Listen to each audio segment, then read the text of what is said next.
আপনি যদি কখনো একা একা কোনো এক শহরে যান, তখন কি হবে? এখানে কোনো মানুষেরই অস্তিত্ব নেই, শুধু আপনি একা। এই ঘটনাটি আগে বলবো, আপনাদের সাথে শেয়ার করব। তো দেরি কেন, এখনই সাবস্ক্রাইব করে পাশে থাকা বেল আইকনে ক্লিক করে আমাদের ফ্যামিলিতে যোগ দিন। আসসালামু আলাইকুম। গল্পটা একটা রাতে।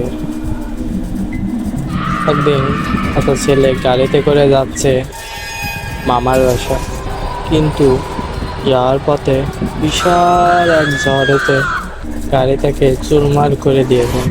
সে জঙ্গলের ভিতরে আর কোথাও যা ধার পায় না। দেখে ভিতরে একটা ঘর, ঘরের ভিতর যাওয়ার মধ্যে দেখে একটা আঙ্কেল বসে আছে।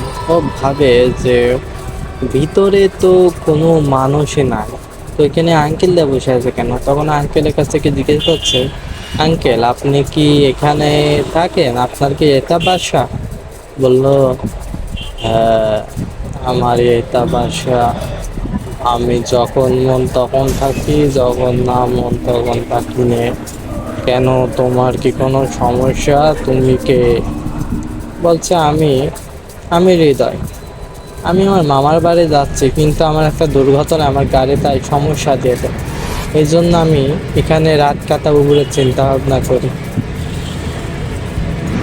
আচ্ছা, তুমি রাত কাটাবা, কাটার সমস্যা নেই, কিন্তু রাতের বেলা একবার ভিতরে ঢুকলে আর বাইরে বেরোবে না, যাই হোক, নাহলে তুমি বিপদে পড়ে যাবে। ছেলেটা কথা শুনে তো হিমশিম খেয়ে তবু ভিতরে যায়। ভিতরে যাওয়ার পরে তাকে অন্ধকার একটা মোমবাতি জ্বলছে, মোমবাতিটা নিয়ে 2 তলার উপরে গেল। গিয়ে দেখতে পারলো একটা বেডরুম, একটা সোফা আছে আর বারান্দা। বারান্দাতে দেখলো কেউ নাই, পুরা ফাঁকা। এই অন্ধকার রাতে ও একা একটা রুমে আছে। তা ভয়ানক না বিষয়টা? আসলে ভয়ানক, কিন্তু ছেলেটা কোনো ভয় পাইলো না। প্রয়োজনে পড়ছে শুনলে, এখন তো খাইতে তো হবে, কিছু খায় না। ওখানে দেখলো কিছু ফল আছে, ফলটা খাওয়ার জন্য গেল, খেলো, খেয়ে ঘুমাতে যাবে, তখন দেখলো দরজায় কিনা যেন খটখট খটখট শব্দ করছে। ছেলেটা হঠাৎ ভয় পেয়ে গেল, কি ব্যাপার? আমি আর আঙ্কেল ছাড়া তো এই বাসায় কেউ নাই, তো শব্দ কি? ছেলেটা তখন মনে মনে ভাবতে থাকে যে আমার আঙ্কেল মানা করছিল, যাই হয়ে যা আমার খোলা যাবে না দরজা।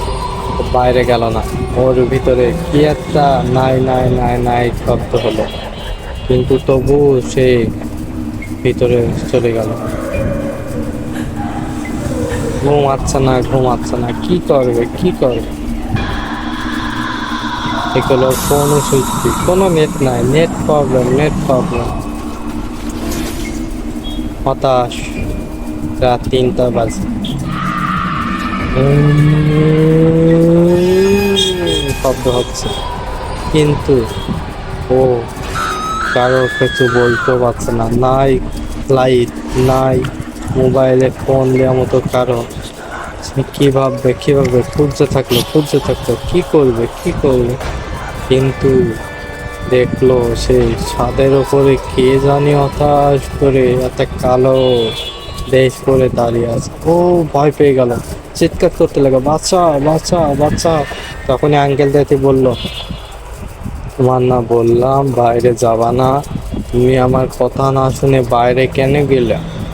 এটা শাস্তি তোমাকে পেতেই হবে। তখন ওই ভয়ানক লোকটা কোন নখ দিয়ে তার ঘাড়ে খাপড়া বসিয়ে ওকে খেয়ে ফেলল। কিন্তু এই আঙ্কেলটাকে এত নাটক করলো, এগুলো একটা ঘর। তার 30 বছর আগেই মৃত্যু হয়ে গেছে। মৃত্যু হওয়ার পরও সে মানুষের রক্ত ছাড়া কিছু খায় না। মানুষের রক্ত মাংস তারই হচ্ছে পেশা। গল্পটা কেমন লাগলো তাই?